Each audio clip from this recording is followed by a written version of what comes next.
네, 여러분 안녕하세요. 네, HLB와 HLB 성명 말씀드리겠습니다. 자, 오늘 제가 말씀을 드릴 거는요. 지난 연휴 전에 이 T자 형태, 아주 아래 꼬리를 길게 주는 형태로 회복이 상당히 좋았습니다. 근데 악재성 재료라고 볼 수 있는 그런 건의 재료도 나왔는데 그 재료가 뭔가 한번 살펴보고요. 그리고 이렇게 만회를 할 수 있었던 그런 패턴으로 우리가 보면은 상당히 그 악재성 재료의 둔감한 패턴을 보여주고 있다는 걸 알 수 있었어요. 네, 그래서 요 수급적인 부분을 좀 말씀을 드릴 거고, 네, 그리고 트럼프 행정부가 그 신약 승인권과 관련해서 좀 태클을 거는 그런 건의 상황이 좀 있었어요. 요거 아마 그 알고 계신 분도 계시겠지만 요 건을 잠깐 제가 말씀드릴 거예요. 네, 그리고 가장 중요한 거는 리버캄넬리주맙의 승인 여부가 지금 중요합니다. 근데 최근에 과연 FDA가 어디에 중점을 두고 승인 여부를 결정하는지, 네, 이 부분도 제가 참고적으로 본 자료를 통해서 말씀을 드릴 겁니다. 아시겠죠? 그리고 영상 후반부에는 실적주, 제가 찾은 확실한 실적주를 한 종목 말씀을 드릴 거니까, 네, 이것도 매매 잘 하셔가지고 대박 꼭 내시기 바랍니다. 자, 그럼 HLB 말씀을 드리는데요. 구독, 좋아요, 알림 설정 대단히 감사합니다. 앞으로도 많은 성원 부탁드립니다. 저도 좋은 영상으로 보답을 드릴 거예요. 네. 자, 일단 우리가 수급적으로 T자 형태로 마무리가 된 점. 사실은요, 악재성 재료라고 할 수 있는 것들이 조금 나온 게 있었어요, 여러분. 뭐 그거는 여러분들 뭐 잘 아시다시피 폼 483건과 관련된 부분이 있었죠. 이거 사실 오브저베이션 1, 오브저베이션 2, 오브저베이션 3가 나오면서 여기서 오브저베이션 1번 항에서 사실 그 무균 멸균 공정을 언급을 했기 때문에, 자, 이 무균 멸균 공정을 언급하는 것은 굉장히 좀 우리가 이게 그 델리케이트한 거 아니냐 이렇게 생각할 수도 있는데, 근데 사실 그럼에도 불구하고 T자 형태로 마무리가 잘 됐습니다. 무균 멸균 공정 언급은 제가 말씀을 드렸지만 바이오 실사에서 항상 상투적인 지적을 했던 것이다. 네, 이 말씀을 제가 드렸고요. 네, 그리고 일라이릴리하고 비슷하게 간다. 네, 결국 폼 483을 발행을 받았던 일라이릴리도 20일 후에 미리키주맙을 승인받았다. 그런 말씀을 좀 드렸어요. 그래서 이런 그 폼 483건에 대한 마이너스적인 재료라고 생각하면 생각할 수도 있는 그런 상황이 잠깐 발생했다가 만회하는 그런 패턴을 보였다는 것을 우리가 주목해 봐야 되겠고요. 그리고 사실 여러분 요 기사를 좀 볼 필요가 있었죠. 11월 그러니까 1월 24일에 연휴 전날 11시 34분 해가지고 HLB 신약 승인에 영향 미치는가 해가지고 뭐 이런 건과 관련된 기사 나왔던 거 여러분 잘 아실 거라고 봅니다. 자, 그럼에도 불구하고 T자 형태로 잘 마무리가 됐다는 거죠. 그 트럼프 행정부가 보건당국, FDA를 비롯한 보건당국에 외부 커뮤니케이션을 하지 말아라. 중단 조치를 내렸던 그런 상황입니다. 이거 물론 일시적이지만은 신약 승인을 앞두고 있는 HLB 측면에서는 뭐 사실 이거 그렇기 때문에 이제 신약 승인 절차가 늦어지는 거 아니냐 이런 생각을 할 수 있는 그런 상황일 수도 있었지 않습니까? 그죠? 자, 그래서 여기 보시다시피 자문위원회를 중간에 소집해서 의견을 받는데 신약 심사 과정에서 신약 승인이 되는 거야 뭐 상관이 없는데 혹시라도 약간의 뭐 걸림돌이 있어서 뭐 자문회의가 열린다. 막 그럴 때는 거기서 빨리 그 조치를 취해서 승인을 받아야 될 거 아니에요. 근데 이 자문위가 만약에 열리지 않는다고 한다면, 그렇다고 한다면은 사실 그 HLB 측에서는 리버캄넬리주맙의 승인이 좀 지연될 수도 있기 때문에, 자, 이런 건에 대한 악재라면 악재일 수 있는 그런 재료가 연휴 전날에 나왔었다. 이걸 생각해 볼 필요가 있습니다. 그러나 잘 견뎠죠. 네, 그러니까 이런 그 태클에 민감하게 반응하지 않는다. 예, 이것만 보더라도 우리가 지금 현재는 흐름 자체가 나쁘지 않다. 네, 이 부분을 알 수 있었다고 봅니다. 그죠? 그러니까 여러분 그 폼 483건하고 트럼프 행정부의 커뮤니케이션, 외부 커뮤니케이션 중단 조치, 태클, 이 부분에도 주가가 이런 모습을 보였다는 것은 굉장히 우리가 긍정적으로 지금 주가가 전개되고 있다는 거 아니겠어요? 근데 적절한 호재만 나온다면 그렇다면 쭉 치고 나가기가 상당히 쉽다. 악재 둔감하고 호재에 민감할 수 있다는 부분. 이 부분을 지금 현재 나타내주고 있다 이겁니다. 예. 자, 이게 제가 볼 때는 굉장히 좋아요. 자, 그리고 또 새롭게 나온 기사가 한 건 있죠.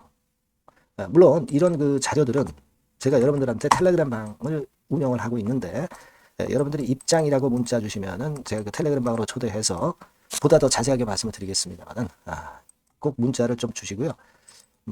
제가 지금 말씀드릴 부분은 그거예요.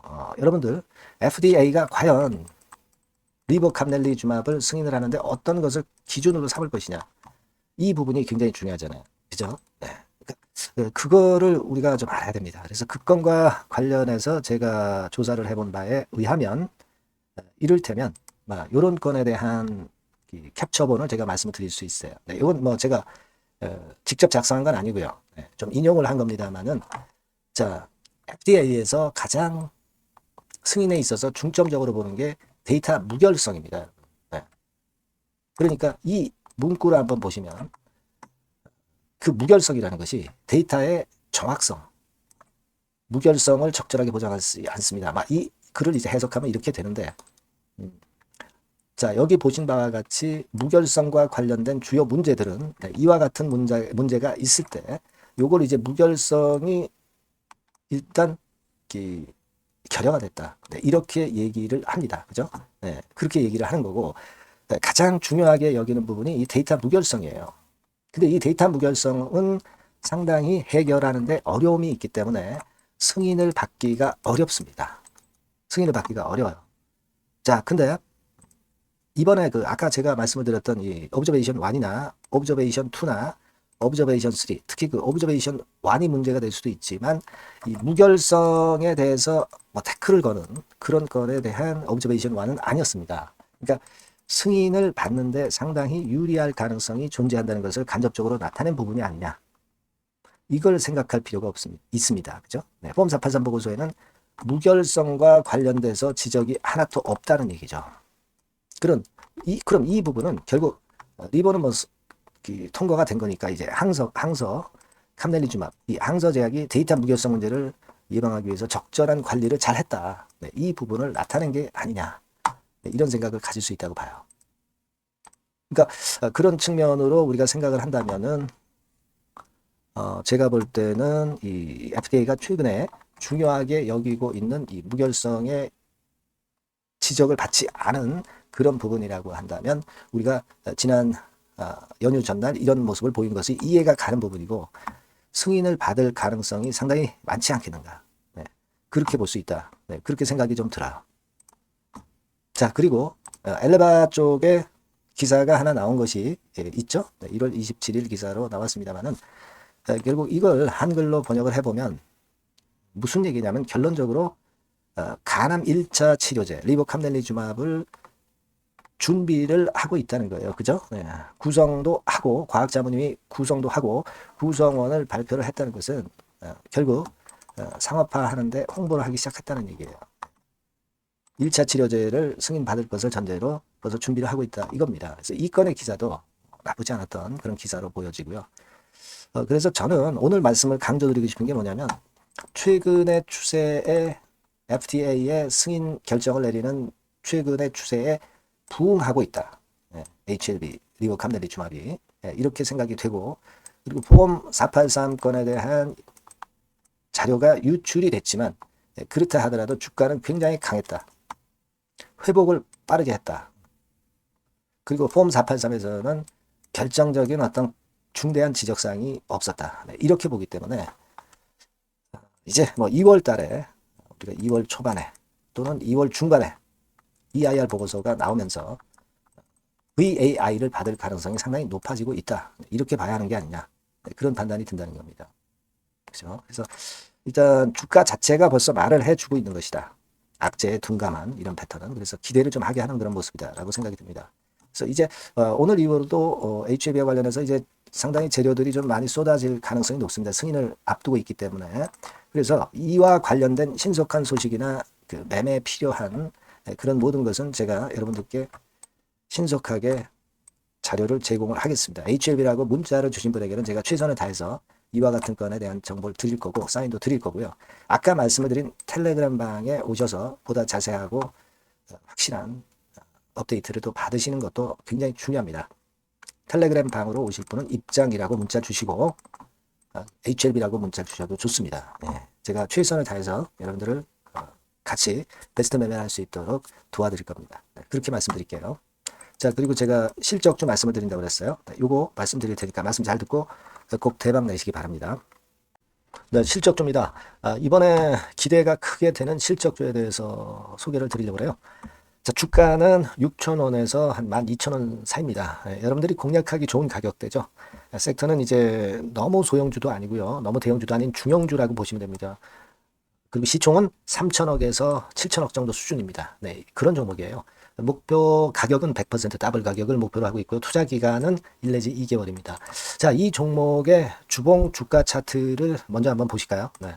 자, 주봉 차트는 이렇게 현재 보실 수 있는 모양입니다. 이 주봉 차트에서 확인이 됐듯이 5, 6개월 정도 쭉 올라갔다가 5, 6개월 정도 조정을 받았다가 이제 막 치고 올라가는 그런 국면이에요. 네, 여러분들 보시면 아시겠지만 20주선 위에 바로 올라타기 시작하고 있죠. 네, 요때부터 반전이 시작돼 가지고 양봉이 장대 양봉이 밑바닥에서 3개 나오면서 20주선 위에 딱 올라타 앉아 있는 그런 모습입니다. 그러니까 다시 시작이 되는 그 초기 국면이기 때문에 매력적이라고 볼 수가 있는 겁니다. 예, 그러니까 반등을 넘어서 이제는 재상승할 수 있는 국면으로 돌입을 했다. 네, 이렇게 보시면 되는 종목입니다. 네, 그렇게 아시면 되겠고요. 가장 이제 우리가 이 종목이 크게 올라가기 위한 강점은 글로벌 원천 기술을 보유를 하고 있다는 겁니다. 네, 이게 인정을 이번에 받아서 관련 사업 확장에 최대 유리한 고지에 선점이 됐어요. 네, 그래서 실적이 지금 현재 급증을 하기 시작하는 겁니다. 법적인 문제도 다 해소가 됐고요. 그리고 무슨 수입이 계속 지속적으로 이제 들어올 거예요, 여러분. 네, 그래서 지금 현재 이 건이 모멘텀이 돼서 시세를 내기 시작하는 겁니다. 여러분, 이 글로벌 원천 기술을 확보한 종목은 엄청나게 크게 시세 터뜨리는 거 잘 아시죠? 네, 그런 강점을 갖고 있다. 구체적인 거는 제가 말씀드릴 수는 없지만 그 건을 말씀을 드리고요. 이익이 점증하는 연속 추세를 확인하실 수가 있습니다, 여러분. 네, 가령 예를 들어서 요건데 제가 모자이크화 했습니다만 2021년부터 이익이 계속 점증하는 추세가 지속이 되고 있어요. 그리고 작년부터 시세 탄력, 실적 탄력이 굉장히 가파라지고 있는 그런 종목이라고 보시면 됩니다. 이 이익이 점증한다는 거는요, 외인 기관이 최대 선호하는 그런 패턴이죠. 네, 외인들은 특히 이익이 점증하는 종목만 삽니다. 네, 이 부분의 특징을 우리가 꼭 알고 이 종목을 하셔야 되겠다, 이런 말씀 좀 드리고 싶고요. 영업이익률이나 ROE가 고공권이에요. 네, 특히 이 영업이익률이나 ROE 같은 경우 높은 종목을 외인들이 선호하는 거 잘 아실 겁니다. 네, 영업이익률이 매년 50%에서 80% 사이예요. 네, 유보율 같은 경우도 1000 내지 1500%. 그러니까 요거는 재무적인 부분을 나타내는 거죠. 유보율은. 네, 엄청 좋죠. 네, 그리고 ROE 같은 경우도 뭐 10% 20%가 아니라 40%에서 60% 정도가 나고 있는 그런 종목이라는 걸 생각하실 필요가 있습니다. 예. 그리고 우리가 유동성 같은 경우도 있어야 되잖아요. 예. 앞만 좋으면 뭐래요. 예. 증자하고 자꾸 주식 찍어내면 소용이 없거든요. 네, 유동성을 우리가 살펴볼 필요가 있는데, 유동성 같은 경우는 작년 기준으로 600 내지 900억 정도가 있어요. 그러니까 최근 몇 년간 가장 최대의 현금을 보유하고 있습니다. 왜? 장사가 잘 되니까, 실적이 올라가니까 현금이 쭉쭉 들어오는 거죠. 그런 정도의 강점이 있는 종목이라는 걸 생각하셔야 됩니다. 수급적인 측면으로 보면은 여기 보시는 바와 같이 외인 기관이 쌍끌이가 들어오기 시작하는 초기 단계예요. 네, 빨간색 외인이죠. 초록색 기관입니다. 쌍끌이 매수 초기 단계, 중기 말기가 아니라 초기 단계이기 때문에 우리가 공략을 해볼 필요가 있는 겁니다. 네. 이와 같이 엄청 우리가 긍정적으로 기대하고 실적을 기대할 수 있는 그런 종목입니다. 요거는 여러분들 꼭 담아 보시고요. 매매를 매매를 하실 분들은 종목을 제가 말씀을 드리고 매수 비중 말씀드리고 매수 시기, 매도 시기를 계속 업데이트해서 여러분들께 알려드릴 겁니다. 요 번호로 실적주라고 문자 주신 분에게는 제가 최선을 다해서 도와드릴 거 약속을 드립니다. 네, 여러분 감사합니다.